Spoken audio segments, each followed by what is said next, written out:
Hello बच्चों, तो previous class में हम लोग सीखे थे कि अगर किसी चार्ज पार्टिकल को एक्सटर्नल इलेक्ट्रिक फील्ड में प्लेस किया जाए तो वो चार्ज पार्टिकल हमेशा क्या करता है, फोर्स एक्सपीरियंस करता है। और उसके कैलकुलेशन को सीखे थे और उससे रिलेटेड कुछ क्वेश्चन भी सॉल्व किया गया था। तो बेटा अगर एक बार इलेक्ट्रोस्टैटिक के चैप्टर में फोर्स आ जाता है तो बहुत तरह के क्वेश्चन बनाए जा सकते हैं। तो क्लास 11th के मैकेनिक्स में जो हम लोग सीखे हैं वैरायटी ऑफ क्वेश्चन, वो सारे वैरायटी ऑफ क्वेश्चन इलेक्ट्रोस्टैटिक्स में भी पूछे जा सकते हैं। तो यहाँ पे कुछ क्वेश्चन दिए जाएंगे बेटा, जिसको पहले आप लोगों को सॉल्व करना है, उसके बाद ही सोल्यूशन को देखना है। ठीक, तो यहाँ पे पहला क्वेश्चन है, prove that A constant force act on spring block system.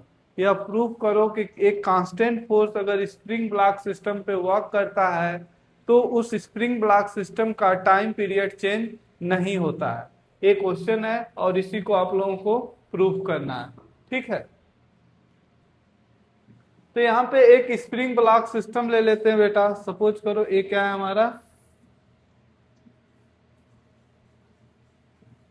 Spring block system है। इसका मास क्या है, m है, और स्प्रिंग कांस्टेंट k है, और यही क्या है, इसका नेचुरल लेंथ भी है। स्प्रिंग ब्लॉक सिस्टम का नेचुरल लेंथ है। अब इसको अगर थोड़ा सा डिस्प्लेस किया गया, सपोज करो इसको क्या किया गया, थोड़ा सा इसके नेचुरल लेंथ यानी वही क्या मीन पोजीशन है, क्योंकि नेचुरल लेंथ पे कोई भी फोर्स वर्क एक्ट नहीं कर रहा है। अब यहां से कितना डिस्प्लेस किया गया है बेटा, यक्स डिस्प्लेस किया गया या यक्स नॉट डिस्प्लेस किया गया। तो अब इस ब्लॉक सिस्टम का क्या बनाएंगे बेटा, हम लोग फ्री बॉडी डायग्राम बनाएंगे। अब यहाँ पे क्या है, ये ब्लॉक था, इस पे mg नीचे लग रहा होगा, वेट ऑफ द ब्लॉक, और उसका रिएक्शन फोर्स नॉर्मल n, और एक फोर्स लग रहा है इस डायरेक्शन में जिससे क्या बोलेंगे kx, स्प्रिंग के स्ट्रक्शन के वजह से। अब मान लेते हैं कि अब इस फोर्स के वजह से ये, अब मान लेते हैं कि इस डायरेक्शन में इसका एक्सेलरेशन है ax। अब इक्वेशन लिख सकते हैं कि एक्स नॉट इक्वल टू किसके बराबर होगा। अब देखो यहाँ पे ax इधर माने हैं, acceleration of block positive x में माने हैं, तो इसको क्या लिखेंगे, निगेटिव, और ये किसके बराबर होगा, m। यहां से हम लोग ax लिख सकते हैं, ax किसके बराबर हो जाएगा बेटा, m, सॉरी, ये किसके बराबर होगा बेटा,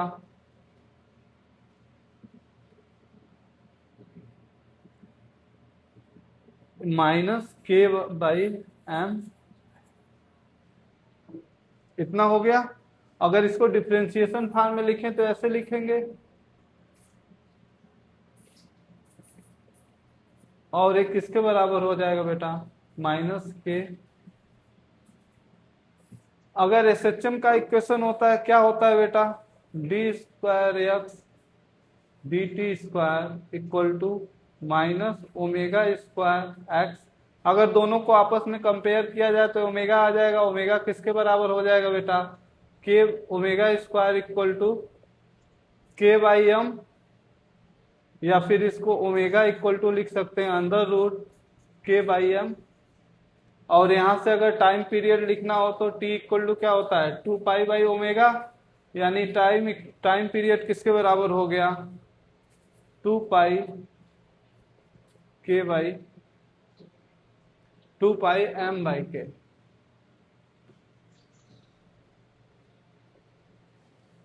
चेंज होगा, क्या हो जाएगा,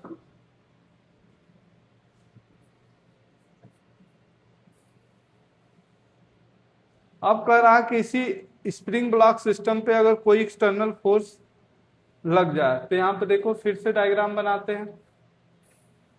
अब इस बार लेते हैं कि वही स्प्रिंग ब्लॉक सिस्टम है और इस ब्लॉक पे एक external force F not work कर रहा है, तो ये इसका नेचुरल लेंथ रहा होगा, और यहाँ से क्या एफ नॉट डिस्प्लेस्ड हुआ है स्प्रिंग। तो अगर इसका फ्री बॉडी डायग्राम बनाए इस ब्लॉक का, यहाँ पे देखें, अगर इसका फ्री बॉडी डायग्राम देखें तो एम जी नीचे की तरफ बेटा, और इधर नॉर्मल फोर्स, और इस डायरेक्शन में क्या लगा होगा, के एक्स नॉट और ए एफ नॉट। यहां से हम लोग क्या लिख सकते हैं, यहां से लिख सकते हैं हम लोग कि जो एफ नॉट होगा बेटा वो किसके बराबर होगा, के एक्स नॉट के बराबर। अब इसको क्या करें, स्प्रिंग ब्लॉक सिस्टम को थोड़ा सा डिस्प्लेस कर दें, यहाँ पे डिस्प्लेस कर दिए, तो यहाँ पे देखो अगर यहां से ए एक्स डिस्प्लेस हुआ और पहले से नेचुरल लेंथ तो ए है, नेचुरल लेंथ ए है, ए क्या है, मीन पोजीशन है, और ए कितना है, एक्स नॉट।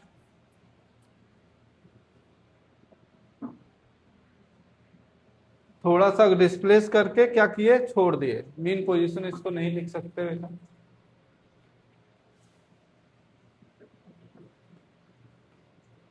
ठीक है, तो यहाँ पे अगर इस ब्लॉक का क्या बनाए, फ्री बॉडी डायग्राम बनाए, तो देखो फोर्सेस एम जी नीचे की तरफ, एफ नॉट तो लग ही रहा है, इधर एक फोर्स लग रहा है, वो किसके बराबर, के एक्स नॉट प्लस एक्स, और नॉर्मल फोर्स ऊपर की तरफ। तो अगर इक्वेशन लिखा जाए बेटा, तो यहाँ पे इक्वेशन लिखोगे तो क्या लिखोगे, माइनस के x plus x not minus F not, और एक किसके बराबर हो जाएगा बेटा, अगर एक्सेलरेशन ऑफ ब्लॉक इधर ही ले रहे हैं, ए एक्स एम ए एक्स। अब यहाँ पे देखो के एक्स नॉट को एफ लिख सकते हैं, और एफ से एफ कट जाएगा, ए वैल्यू क्या करेगी, यहाँ से कट जाएगी, और एक के यहाँ पे बच गया, तो माइनस के एक्स इक्वल टू क्या हो जाएगा, एम ए एक्स। अगर यहाँ से फिर कंपेयर करें तो ए एक्स इक्वल टू क्या हो जाएगा, माइनस के बाय एम एक्स, और यहाँ से कंपेयर करके अगर टाइम पीरियड लिखे तो वही आ जाएगा 2 पाई एम बाई के। तो यहाँ पे देखे बेटा, स्प्रिंग ब्लॉक सिस्टम पे एक कांस्टेंट फोर्स लग रहा था, तो उसके टाइम पीरियड में कोई भी डिफरेंस देखने को नहीं मिल रहा था। ठीक, चलो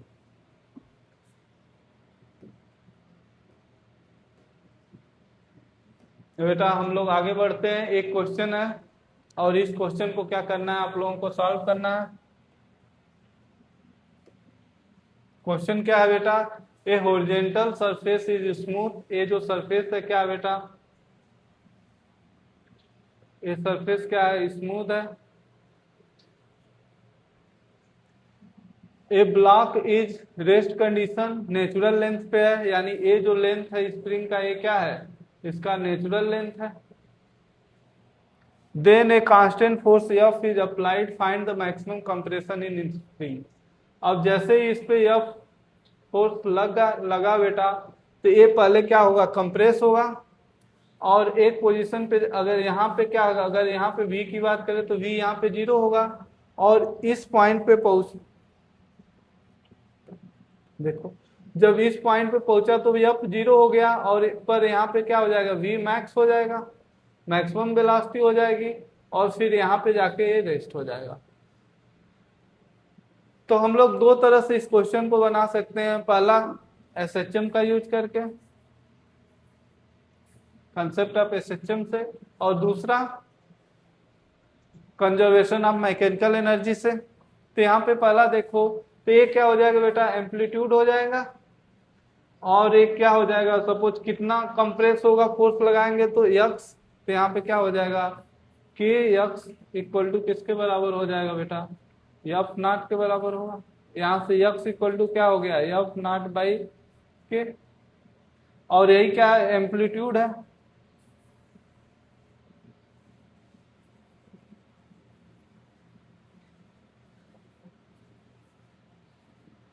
यही क्या है, एसएचएम का एम्पलीट्यूड है बेटा। अगर मैक्सिमम कंप्रेशन की बात करें,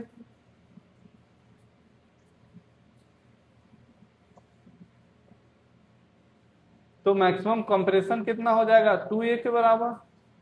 और ये 2 ये किसके बराबर होगा, 2F0 के बराबर। और टाइम पीरियड यहाँ पे देखो, जो ये ब्लॉक है बेटा,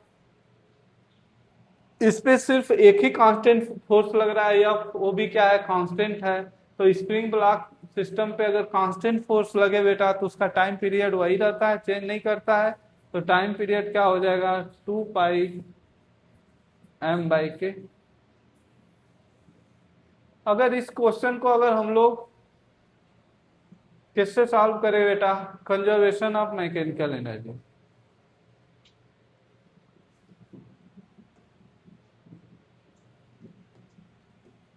कंजर्वेशन ऑफ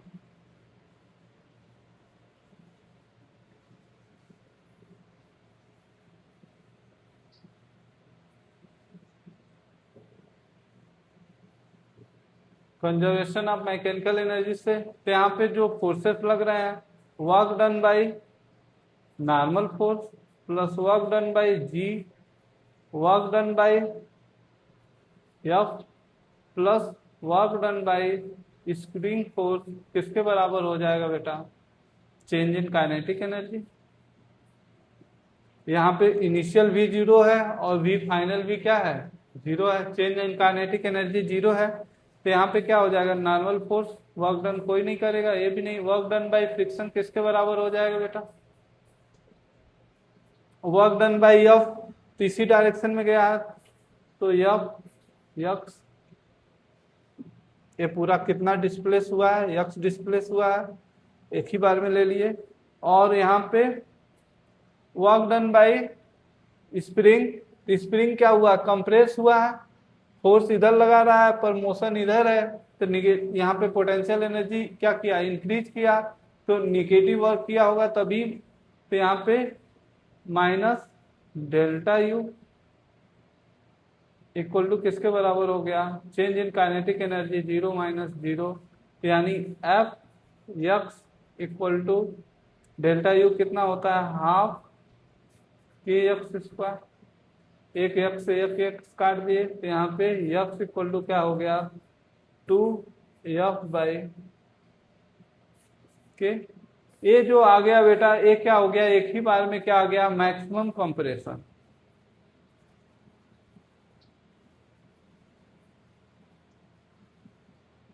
ये मैक्सिमम कंप्रेशन है। यहाँ से एम्पलीट्यूड अगर निकालना है तो एम्पलीट्यूड किसके बराबर हो जाएगा बेटा, ए इक्वल टू F/k।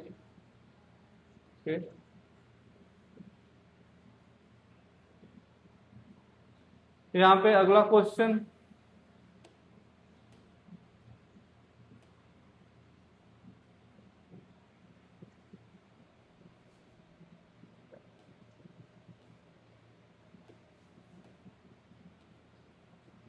ये बेटा क्वेश्चन है, कह रहा है block in rest condition at natural length of the spring, then uniform electric field is switch on, then find maximum compression caused the spring, also find amplitude of SHM।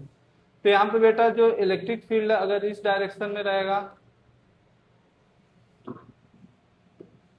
Electric field क्या रहेगा, इस direction में रहेगा। अब सही है question, चलो खुद से सॉल्व करो, और सॉल्व करने के बाद ही सोल्यूशन देखना तुम लोग, बिना सॉल्व किए सोल्यूशन नहीं देखना है बेटा। तो यहाँ पे ध्यान दो, एक जैसे एक क्या है, स्प्रिंग यहाँ पे क्या है, नेचुरल लेंथ है, स्प्रिंग का लेंथ नेचुरल है, और इस पे जो स्प्रिंग जो फोर्स लग रहा होगा, इलेक्ट्रिक फील्ड जो फोर्स लगा है बेटा इस डायरेक्शन में, और एक किसके बराबर है, QE के बराबर, और स्प्रिंग जो फोर्स लगाया वो इस डायरेक्शन में, KX। तो पहले जो QE लगा बेटा ये ज्यादा फोर्सेस है, और वो क्या किया होगा, इसको कंप्रेस किया होगा, कुछ ऐसे कंप्रेस किया होगा, तो ये मेन पोजीशन पे, तो फिर भी यहाँ पे क्या हो गया, कुछ V equal to V max कुछ हासिल कर लिया होगा, और यहाँ पे जाके रुका होगा। तो इसको भी हम लोग दो तरह से करेंगे बेटा, एक SHM के कंसेप्ट से, और दूसरा कंजर्वेशन ऑफ मैकेनिकल एनर्जी। तो एसएचएम से देखो बेटा, यही क्या हो जाएगा, एम्पलीट्यूड हो जाएगा, maximum compression and amplitude. Amplitude किसके बराबर हो गया बेटा, के एक्स इक्वल टू किसके बराबर है, क्यू ई, यानी एक्स इक्वल टू क्या है, क्यू ई बाई के। ये हमारा क्या हो गया बेटा, यही क्या है, ए है, इसे क्या बोल रहे हैं, एम्पलीट्यूड। एम्पलीट्यूड है, और उसके बाद क्या, मैक्सिमम कंप्रेशन। तो मैक्सिमम कंप्रेशन किसके बराबर होगा,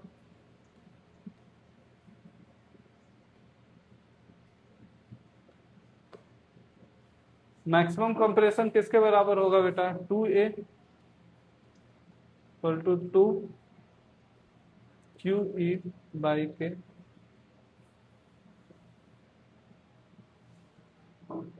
अगर टाइम पीरियड की बात करें तो यहाँ पे देखो इलेक्ट्रिक फील्ड हमेशा कांस्टेंट फोर्स लगा रहा है, तो यहाँ पे स्प्रिंग ब्लॉक सिस्टम में जब कांस्टेंट फोर्स लगता है बेटा तो टाइम पीरियड चेंज नहीं करता, टाइम पीरियड वही होगा t equal to 2 pi M by K. अगर बेटा हम लोग यहीं पे कंजर्वेशन ऑफ मैकेनिकल एनर्जी अगर अप्लाई करें, conservation of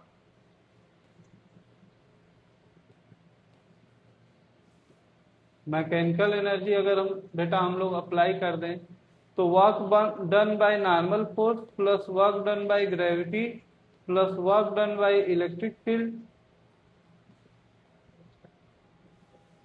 plus work done by spring किसके बराबर होगा, चेंज इन काइनेटिक एनर्जी, जो क्या है, 0 है। तो ये क्या होता है, वर्क डन बाय, ये क्या हो गया 0 plus 0, work done by electric field इसी डायरेक्शन में हुआ, कंप्रेशन भी इधर है, तो Q E x, work done by spring compression हुआ है तो माइनस डेल्टा यू, और ये क्या हो गया 0, Q E X equal to क्या हो जाएगा, हाफ के एक्स स्क्वायर। यहाँ से एक एक्स से एक एक्स काट देंगे तो एक्स इक्वल टू किसके बराबर हो जाएगा बेटा, 2 क्यू ई बाई के। ये क्या आ गया बेटा, एक ही बार में क्या आ गया, मैक्सिमम कंप्रेशन। ये क्या है, मैक्सिमम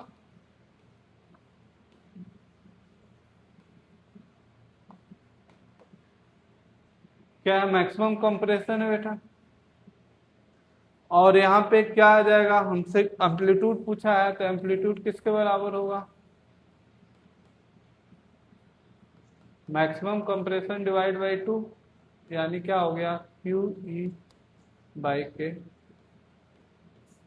टाइम पीरियड तो हम लोग जानते ही हैं कि वो चेंज नहीं करेगा, क्योंकि जब स्प्रिंग ब्लॉक सिस्टम पे कांस्टेंट फोर्स लगता है तो उसका टाइम पीरियड कभी भी चेंज नहीं करता है, और ये किसके बराबर हो जाएगा, 2 पाई एम बाई के। ठीक, समझ में आ गया।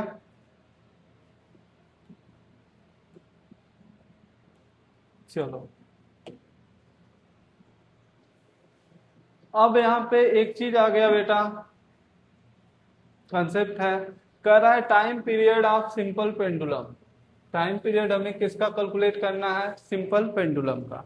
तो हम लोग क्या जानते हैं, किसी भी सिंपल पेंडुलम का टाइम पीरियड किसके बराबर होता है, सिंपल पेंडुलम होता क्या है बेटा, अगर ये पेंडुलम है और इसको थोड़ा सा अगर डिस्प्लेस कर दिया जाए और इसको ऐसे रिलीज कर दिया जाए तो ये क्या करता है, टू एंड फ्रो मोशन करता है, तो उसका टाइम पीरियड यानी एक बार एक एसएचएम पूरा करने में इसका टाइम कितना लैग होता है, वही क्या होता है टाइम पीरियड, और वो किसके बराबर होता है, इसके बराबर। अब कह रहा है कि बेटा when A constant force act on Bob other than gravity. अब यहाँ पे क्या कर रहा था, बॉब पे कौन फोर्स लग रहा था, ग्रेविटी लग रहा था, और क्या लग रहा था, टेंशन। कह रहा है कि एक constant force act other than gravity, then this time period is time period of resultant SHM is, क्या होगा रिजल्टेंट एसएचएम का time period, t equal to 2 pi L g dash D, g effective, जहां g क्या है बेटा, g dash को क्या बोल रहे हैं, g इफेक्टिव बोल रहे हैं। अब कह रहा है कि अगर कोई पेंडुलम है, जैसे यहाँ पे एक पेंडुलम है, इस पे क्या किया, एक फोर्स इस डायरेक्शन में एफ लग गया, टेंशन टी है और एक एम। अगर एक कंडीशन आ गया बेटा तो इसका जो टाइम पीरियड है इक्विलिब्रियम में, इस पे एक कांस्टेंट फोर्स लग रहा है जो क्या रहे, कांस्टेंट रहे। किसमें कांस्टेंट रहे बेटा, direction as well as magnitude. किसमें रहे, direction as well as magnitude.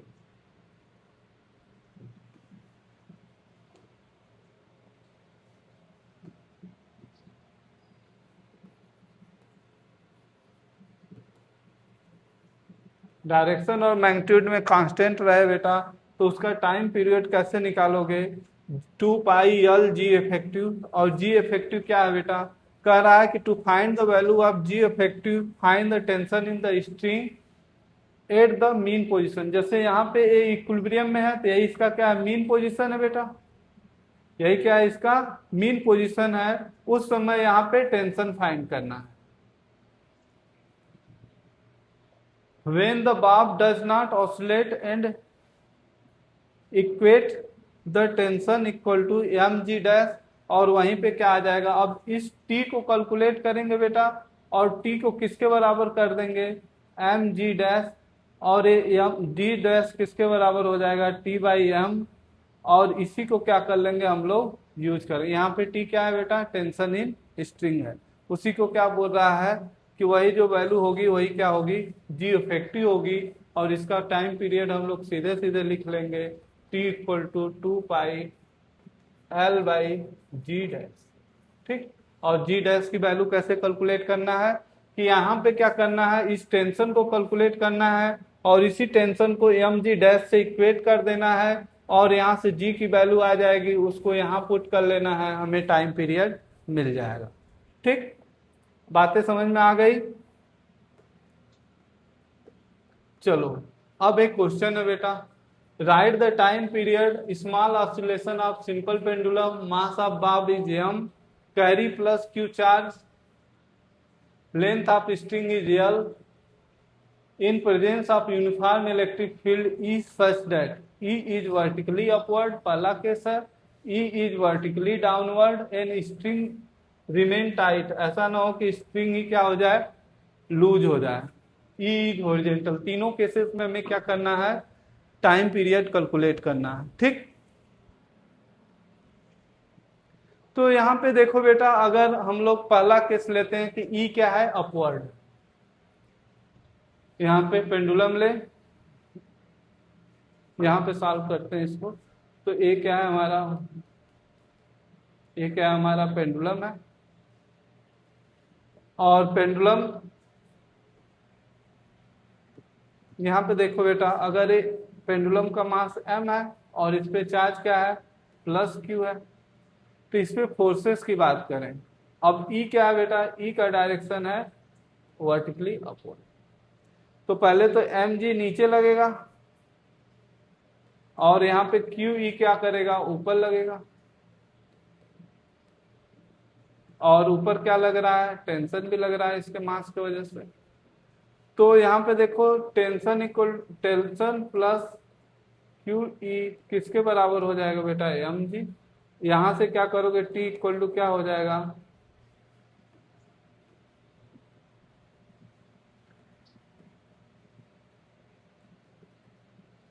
mg minus QE। ये टेंशन हो गया बेटा। अब क्या कर रहा है, टेंशन को क्या करो, टेंशन को mg डैश से इक्वेट कर दो और यहीं से g निकाल लो। तो इक्वेट करो बेटा, mg माइनस QE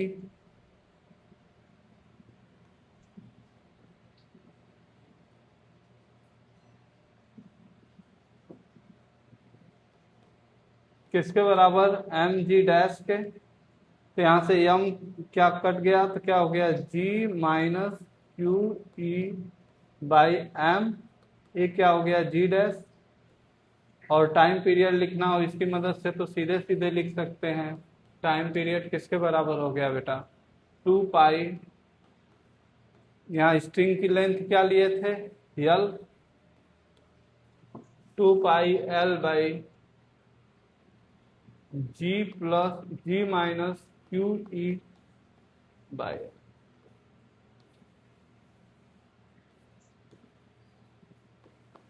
ये टाइम पीरियड आ गया। क्वेश्चन समझ में आया? इसको उतारो, हम इरेज कर देंगे।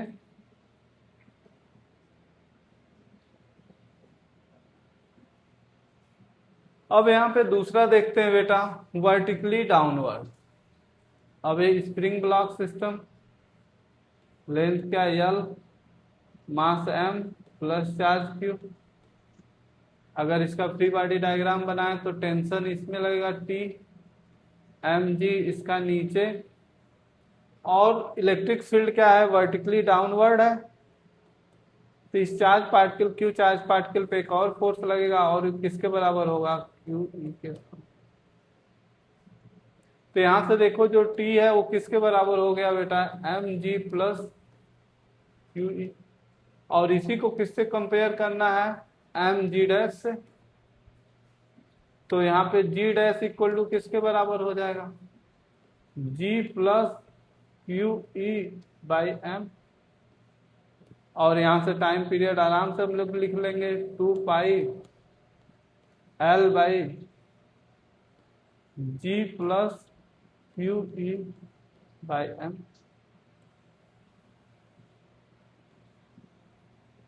ठीक,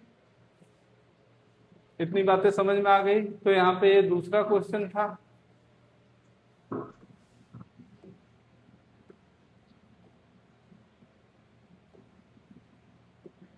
अब यहाँ पे देखो बेटा, कह रहा है कि E इज हॉरिजेंटल। तो यहाँ पे देखो बॉब M है, इसका चार्ज प्लस Q, यहीं पे सस्पेंडेड है, लेंथ L।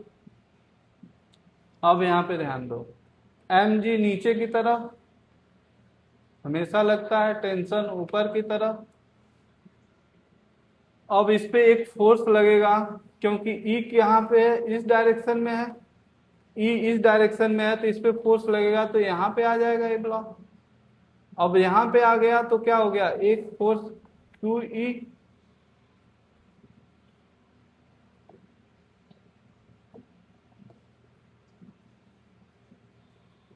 यहाँ पे एक फोर्स क्या लगा बेटा,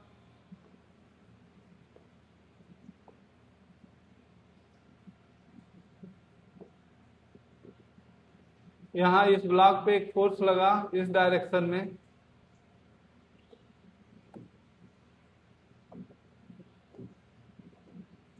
इस डायरेक्शन में कितना लगा, QE लगा।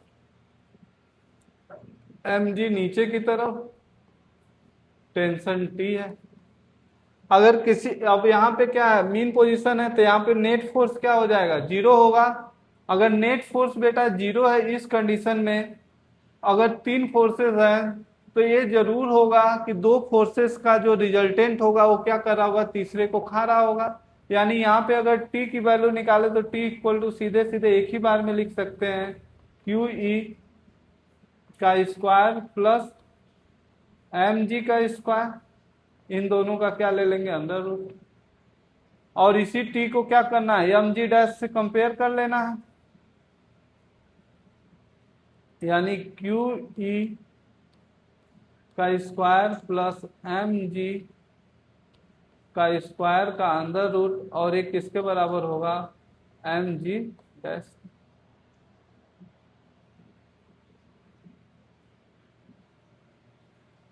तो यहाँ पे क्या आ गया बेटा, mg dash,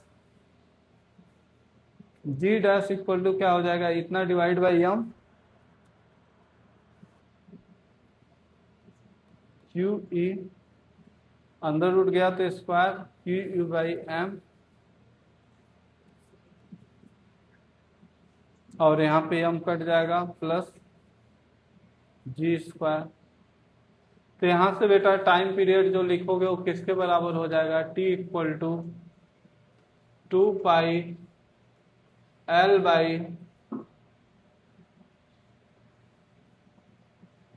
by under root Q E by M का स्क्वायर प्लस जी का।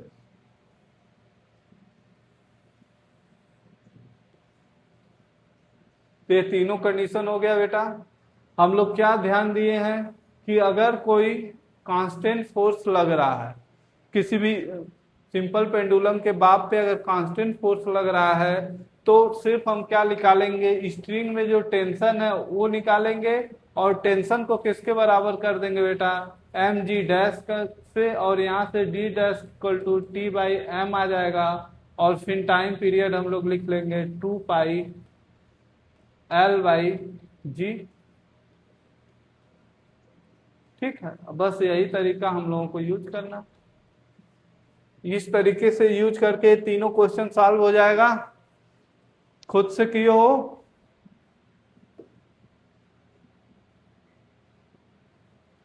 ठीक है बेटा, आगे चलते हैं। यहाँ पे क्या है, एक सिंपल पेंडुलम है और मास ऑफ बाप यम है, length of pendulum is L, is completely submerge in non viscous liquid जिसकी डेंसिटी रो यल है।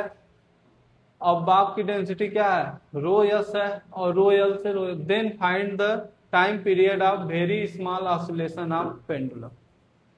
क्वेश्चन को पहले नोट करो, उसके बाद क्या करो, खुद से सॉल्व करो, उसके बाद सोल्यूशन देखो। पहला क्वेश्चन क्या है, सिंपल पेंडुलम, मास ऑफ बाप क्या है, यम है, length of pendulum is L, is completely submerged in non-viscous liquid, non viscous liquid में कंप्लीटली सबमर्ज है, density of bob is rho S, then find time period of very small oscillation. अब यहाँ पे देखो बेटा, एक पेंडुलम है,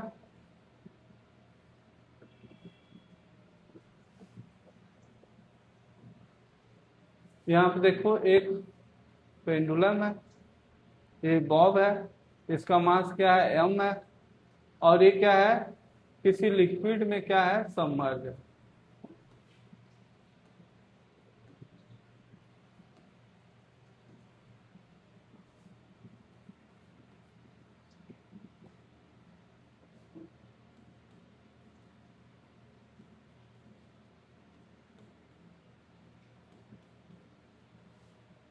ठीक है, और यहाँ से अगर इसको सिंपल ऑसिलेशन यानी ऐसे ऑसिलेट किया गया हो तो यही क्या बताना है हमें, ऑसिलेशन का time, then find time period of very small. तो वही तरीका। अब यहाँ पे देखो, बाप का अगर फ्री बॉडी डायग्राम बनाए तो यहाँ पे क्या लग रहा है, एम जी नीचे की तरफ, और ऊपर क्या लग रहा है, टेंशन ऑफ स्ट्रिंग, और क्या ऊपर लग रहा है बेटा, buoyancy force B.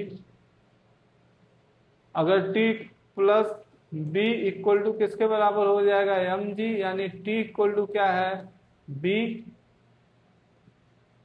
Plus M, यानी यही टेंशन है।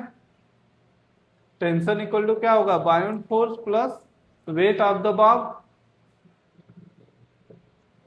चलो, तो टी को कैसे लिख सकते हो बेटा, टी इक्वल टू, अब यहाँ पे देखो टी इक्वल टू, यहाँ पे बी को क्या लिख सकते हो, पहले एम जी को अगर लिखें तो क्या लिखेंगे, V rho S G, weight of the bob, और एक किसके बराबर होगा, प्लस सॉरी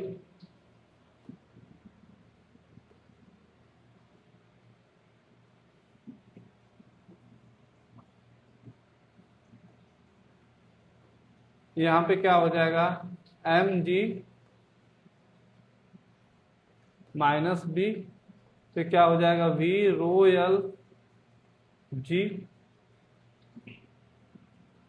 इक्वल टू क्या, एम जी लिखे बेटा, तो एम जी किसके बराबर होगा,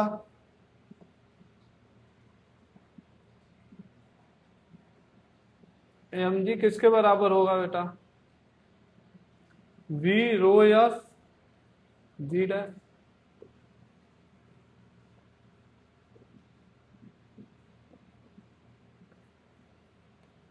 ए मास ऑफ बॉब और एक जी, यही होगा। अगर इन दोनों को आपस में डिवाइड करें बेटा, टेंशन यही है, एम जी से कंपेयर कर दिए एम जी डैश से, तो यहाँ से बी कट जाएगा, और ये जी डैश इक्वल टू किसके बराबर आ जाएगा, रो एस से रो एस कट गया, g minus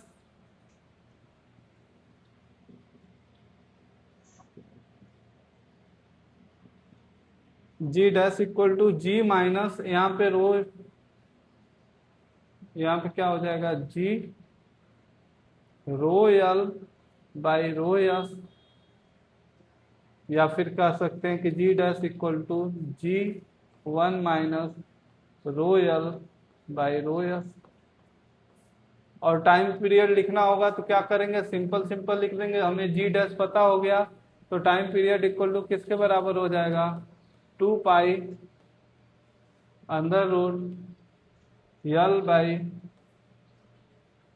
ji one minus rho L by rho L.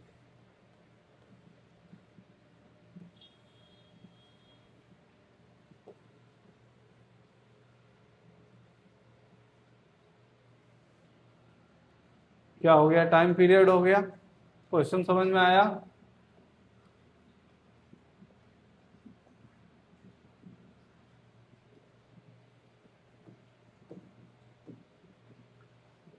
Time period of simple pendulum, point of suspension, time period of simple pendulum find करना है बेटा। Point of suspension will having accelerate with constant acceleration, then find, then time period is.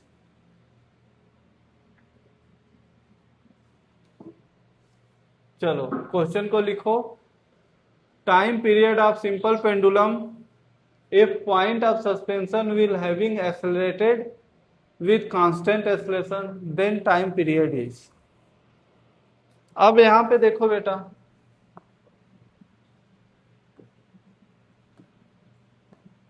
यहां पे देखो, अगर एक कोई elevator है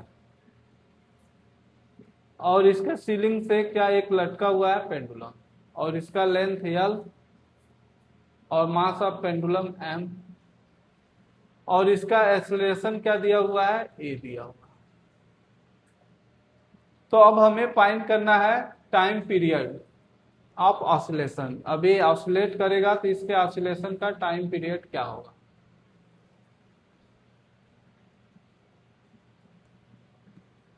चलो खुद से सॉल्व करो और उसके बाद ही सोल्यूशन देखना।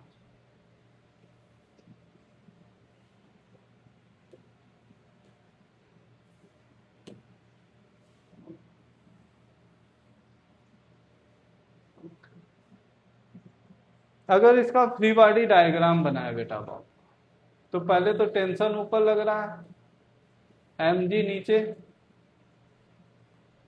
अब यहाँ पे अगर ये बॉब ए से एक्सलेटेड है, तो अगर लिखे तो क्या लिखें, T minus M G equal to किसके बराबर होगा बेटा, एम ए, या फिर टी इक्वल टू क्या हो जाएगा, एम ए प्लस एम जी।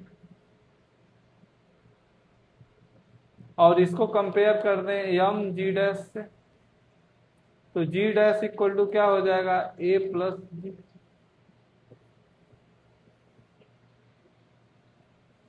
यहाँ पर नेट फोर्स और net force equal to M में कर दो।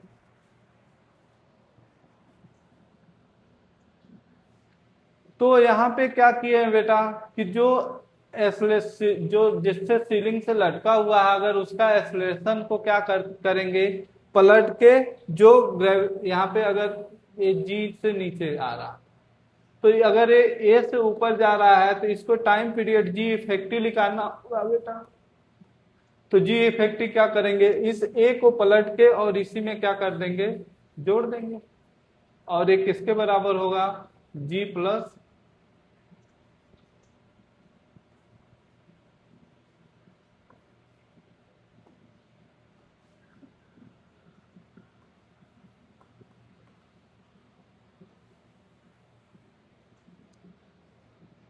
जी प्लस ए के बराबर हो जाएगा, और यहाँ से टाइम पीरियड लिख लेंगे 2 pi L by G plus, यानी सिंपल पेंडुलम के केस में जो एक्सेलरेशन ऑफ सीलिंग होगा, यानी जिससे पेंडुलम हैंग कर रहा है उसके एक्सेलरेशन को क्या कर देंगे, पलट के जो ग्रेविटेशनल एक्सेलरेशन है उसमें जोड़ देंगे और हमें क्या मिल जाएगा, जी डैश मिल जाएगा, और उसी जी डैश के हेल्प से हम लोग टाइम पीरियड लिख लेंगे।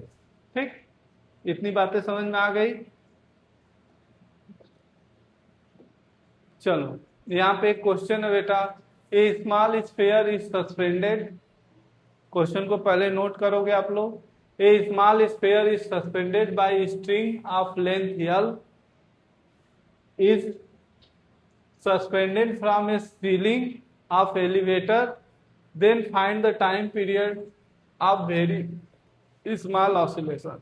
क्या दिला है, एक्सेलरेशन इज अपवर्ड, किसका एक्सेलरेशन अपवर्ड है बेटा, किसका एक्सेलरेशन अपवर्ड है, एलिवेटर का, हाँ किसका, एलिवेटर का acceleration, acceleration is downward but g से कम ही है, it is free falling condition. चौथा, bob is suspended from ceiling of satellite. तो इन सारे क्वेश्चन को बेटा सॉल्व करना है। चलो पहला देखते हैं, पहला क्या दिया हुआ है कि जो एलिवेटर से लटका हुआ है और एलिवेटर क्या कर रहा है, अपवर्ड डायरेक्शन में मूव कर रहा है। अगर ये हमारा क्या है, यहाँ पे देखो एक्सेलरेशन इज अपवर्ड, किसका बेटा, एलिवेटर का एक्सेलरेशन क्या है, अपवर्ड।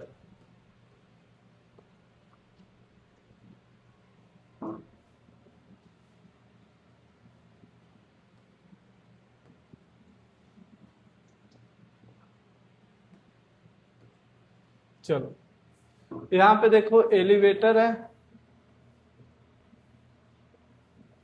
सिंपल पेंडुलम ऐसे ऑसिलेट कर रहा है और इसका एक्सेलरेशन क्या, अपवर्ड है। तो अगर बाप का आप फ्री बॉडी डायग्राम बनाए तो एम जी यानी किधर एक्सेलरेटेड है बेटा, नीचे की तरफ, और इसी में क्या करेंगे, इसमें जी नीचे की तरफ है और इसी में क्या करेंगे, इसके पलट को जोड़ देंगे ए, तो जो जी डैश आ जाएगा बेटा वो किसके बराबर हो जाएगा, जी प्लस ए। तो यहाँ पे टाइम पीरियड लिखा जा सकता है, क्या लिख सकते हो time period, 2 pi L g plus a. दूसरा अगर केस देखे बेटा कि ये क्या है, डाउनवर्ड एक्सेलरेटेड है, अगर ये डाउनवर्ड रहेगा बेटा तो इसको क्या करेंगे, पहले जी से नीचे आ रहा है, फिर क्या करा, डाउन पलट के जोड़े तो ऊपर की तरफ, तो जी इफेक्टिव क्या हो जाएगा, जी माइनस ए। तो यहाँ पे भी टाइम पीरियड लिखोगे, क्या लिखोगे, 2 पाई एल जी माइनस ए। तीसरा कंडीशन क्या बोला जा रहा है बेटा कि एलिवेटर जो है फ्री फॉलिंग कंडीशन में है, यानी यहाँ पे एलिवेटर है और ये सीलिंग पे लटका हुआ है, बॉब ऑसिलेट कर रहा है और ये क्या कर रहा है, जी से ही गिर रहा है। तो यहाँ पे देखो अगर फ्री बॉडी डायग्राम बनाए बॉब का, तो एम जी से नीचे की तरफ एक्सेलरेटेड है और जी से ही गिर रहा है, तो ऊपर भी क्या हो गया, जी, और जी इफेक्टिव क्या हो गया बेटा, 0। अब जी इफेक्टिव 0 हो गया तो क्या हो गया, time period 2 pi L by 0, और ये वैल्यू क्या हो गया, इंफिनिटी हो गया। तो फ्री फॉलिंग कंडीशन में टाइम पीरियड क्या होता है बेटा, इंफिनिटी होता है।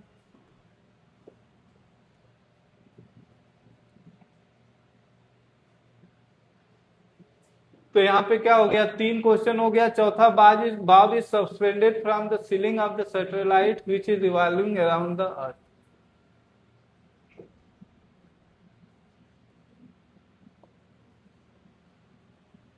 अब एक सैटेलाइट पे बॉब है बेटा जो अर्थ के चारों तरफ क्या कर रहा है, रिवॉल्व कर रहा है।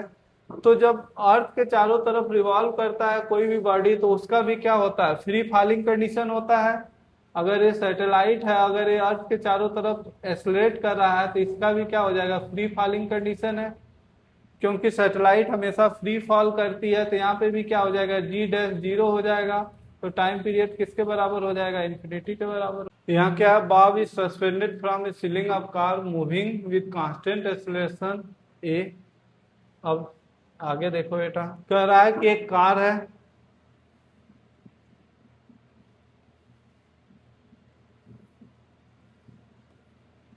मूव क्या कर रही है, कांस्टेंट एक्सेलरेशन ए से। यहाँ पे क्या बॉब लटका हुआ ऑसिलेट कर रहा है। तो अब कह रहा है इसका टाइम पीरियड, तो अगर फ्री बॉडी डायग्राम बनाए बॉब का तो एम जी नीचे, यानी जी नीचे की तरफ है और ए क्या है, इस डायरेक्शन में है। तो इसी को क्या करेंगे, पलट के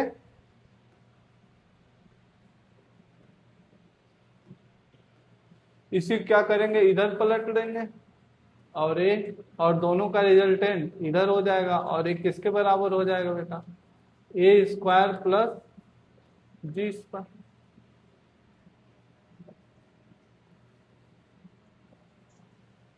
ठीक है, यानी टाइम पीरियड यही क्या है, अपना इफेक्टिव जी है, और टाइम पीरियड किसके बराबर हो जाएगा बेटा, 2 pi L by a square plus a का अंदर।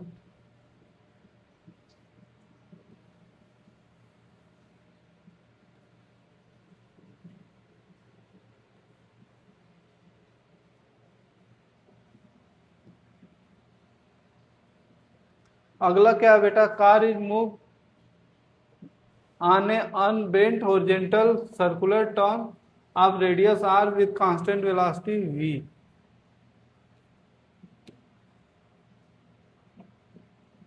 कह रहा है कि कार क्या कर रहा है कि एक अनबेंट टर्न पे ऐसे मुड़ रहा है। अगर एक कार है बेटा, तो यहाँ पे अगर इसका रेडियस क्या है, आर है, और इसी के अबाउट क्या कर रहा है, वी कांस्टेंट वेलोसिटी से मूव कर रहा है।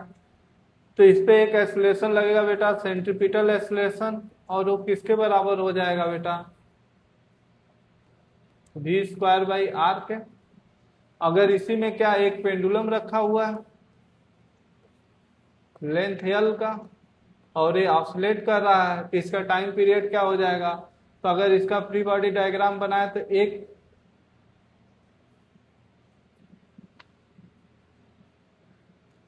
एक्सेलरेशन इसका नीचे की तरफ लग रहा है जी, और एक एक्सेलरेशन इस डायरेक्शन में है V square by R. Resultant इसके बीच में होगा, और इसी यही क्या होगा, जी इफेक्टिव, और एक किसके बराबर होगा, g square plus we square by are का होल स्क्वायर का अंदर रूट। और यहाँ पे अगर टाइम पीरियड लिखना हो तो सीधे सीधे टाइम पीरियड इक्वल टू क्या हो जाएगा, 2 पाई एल बाई अंदर root G square plus we square by are का होल स्क्वायर। ठीक, car is move on an inclined plane angle theta horizontal with the constant acceleration।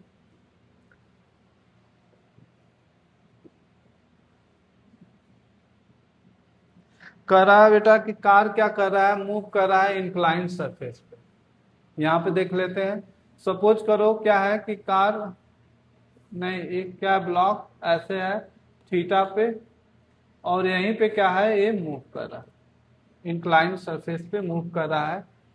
तो यहाँ पे लगेगा बेटा एक जी इस डायरेक्शन में होगा, और यहाँ पे अगर ये थीटा है तो ये क्या हो जाएगा, जी कास थीटा, और इधर क्या हो जाएगा, जी साइन थीटा।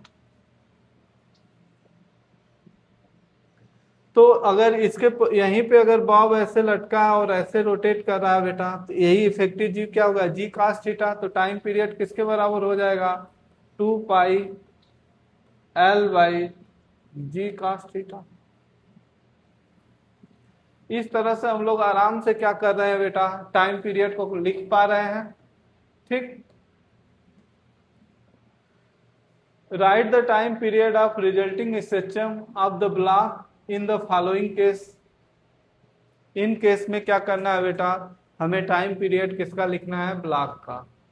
हॉरिजॉन्टल कौन सा सिस्टम है बेटा? स्प्रिंग ब्लॉक सिस्टम है।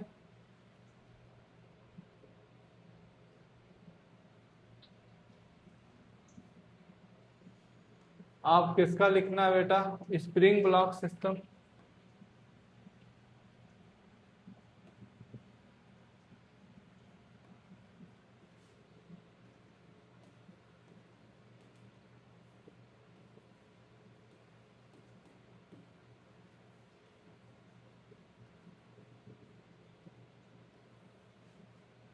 Horizontal spring block system. तो पहला केस क्या है? हॉरिजॉन्टल स्प्रिंग ब्लॉक सिस्टम, यानी वही नॉर्मल वाला है, ऐसा ही स्प्रिंग ब्लॉक है, एम है, के है। इसका टाइम पीरियड तो हम लोग जानते हैं, टी इक्वल टू क्या होता है? 2 पाई m/k। इसमें तो कोई डाउट है नहीं। दूसरा क्या है? Vertically downward spring block system.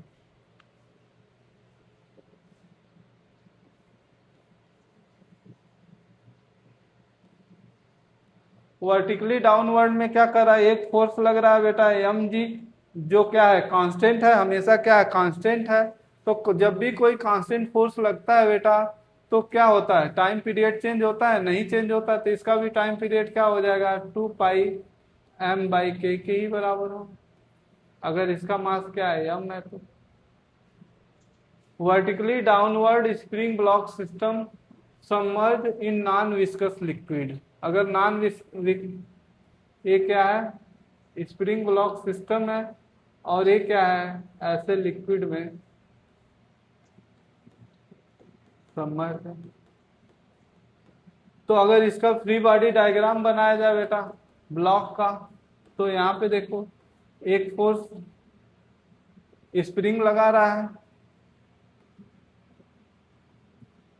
यहाँ पे फोर्सेस देखो तो एक क्या लग रहा है? mg नीचे की तरफ, और बायोंड फोर ऊपर की तरफ। ये दोनों फोर्सेस क्या है? कांस्टेंट इन नेचर है। अगर नेट क्या होगा? अगर बायोंड ज्यादा होगा तो नीचे की तरफ लगेगा, फिर बायोंड ज्यादा होगा mg नीचे, अगर mg नीचे होगा तो इसमें एक्सटेंशन होगा। अगर mg ज्यादा हो, बायोंड ज्यादा होगा तो इसमें क्या होगा? कंप्रेशन होगा। लेकिन टाइम पीरियड दोनों केस में क्या रहेगा? कांस्टेंट रहेगा, और ये किसके बराबर है? 2 पाई L/g के बराबर, यानी टाइम पीरियड कभी भी चेंज नहीं करेगा। अगर upward inclined at angle of theta, अगर क्या रहे? कोई ऐसे इंक्लिनेशन है,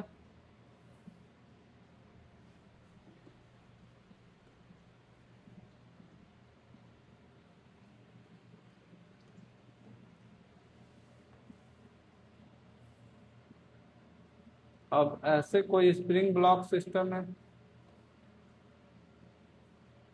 तो यहाँ पे भी क्या कर रहा है? mg नीचे लग रहा होगा, और ये क्या हो जाएगा?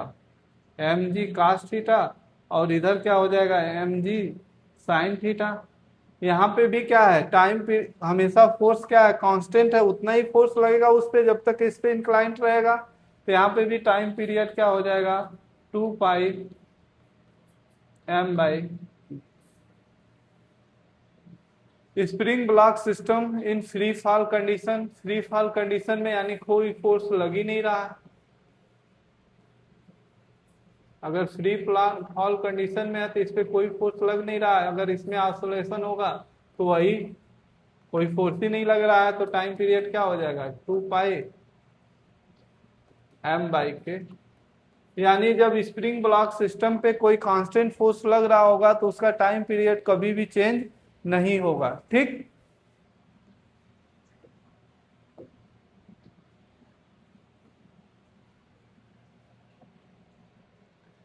अब यहाँ क्या दिया? Cylinder of density rho S is floating in liquid density of rho L in constant where rho s is greater less than rho l. Now it is slightly displaced vertical and release, then find the time period of resulting ascension। कह रहा है कि एक cylinder है बेटा, ठीक है, मान लो ये हमारा क्या है? सिलेंडर है, और ऐसे क्या है? ये सबमर्ज है, ये water surface.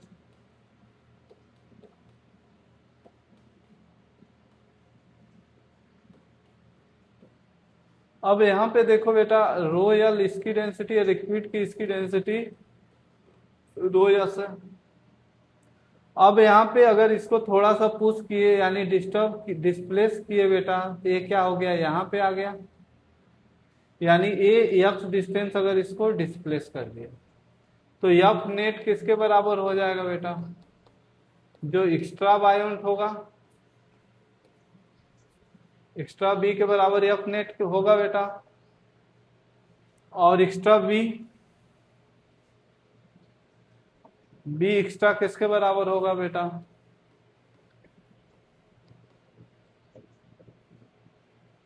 A F volume जो ये डिस्प्लेस हुआ है रो यल जी, और यही किसके बराबर हो जाएगा बेटा, एम ए वाई, अगर इस डायरेक्शन को वाई मान ले तो।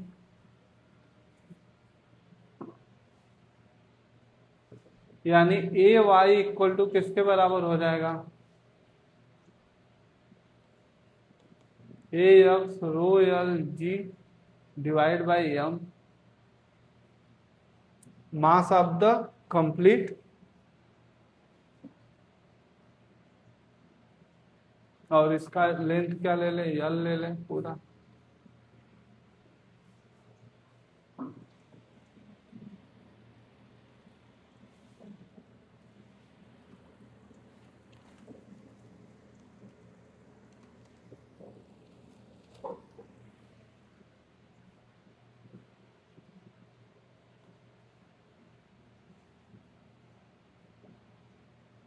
इसको ऐसे भी लिख सकते हैं, minus A rho L ji by M X, यही क्या है हमारा बेटा, यही क्या हमारा ओमेगा स्क्वायर है, तो ओमेगा इक्वल टू किसके बराबर हो जाएगा, a rho L ji by m, यानी टाइम पीरियड किसके बराबर हो जाएगा, 2 pi M A rho L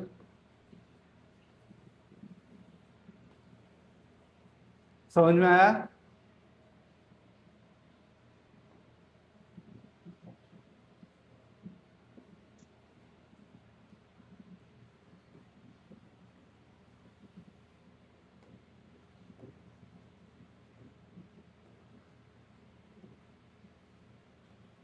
यहाँ पे क्वेश्चन है, repeat the previous question when the spring is attach to a cylinder.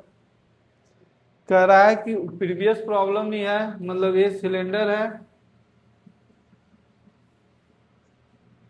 ये हमारा क्या है,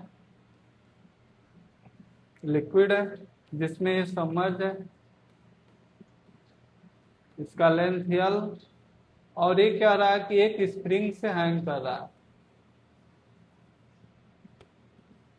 इसका स्प्रिंग कांस्टेंट के है, ये क्या है, रो यक्स है। अगर इसको क्या किए, यक्स डिस्प्लेस कर दिए,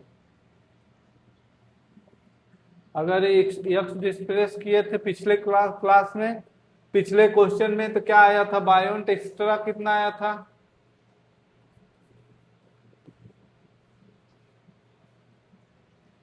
ए यक्स रो एल और जी, और उसी में क्या करेंगे, के यक्स और जोड़ देंगे, क्योंकि यहाँ पे यक्स स्ट्रिंग भी होगा, तो यही क्या हो जाएगा, एम ए वाई के बराबर हो जाएगा, अगर इसको निगेटिव साइन में कर दें तो यानी minus a x rho L g plus k x किसके बराबर है, एम ए वाई के, तो ए वाई इक्वल टू किसके बराबर हो जाएगा, a minus a x rho L g plus k x, अगर यक्स दोनों में से निकाल ले बाहर तो बेटा, यहाँ पे अगर यक्स है ए यक्स, दोनों को निकाल लें तो ये कितना हो जाएगा, ए यक्स और डिवाइड बाई एम कर लें, यही क्या हमारा ओमेगा स्क्वायर है तो ओमेगा इक्वल टू किसके बराबर हो जाएगा, a rho L g plus के डिवाइड बाई यम। अगर टाइम पीरियड लिखना होगा तो सीधे सीधे लिख लेंगे, क्या हो जाएगा, टी इक्वल टू, या इधर लिखते हैं बेटा, टी इक्वल टू किसके बराबर होगा, 2 pi M by a rho L g plus के।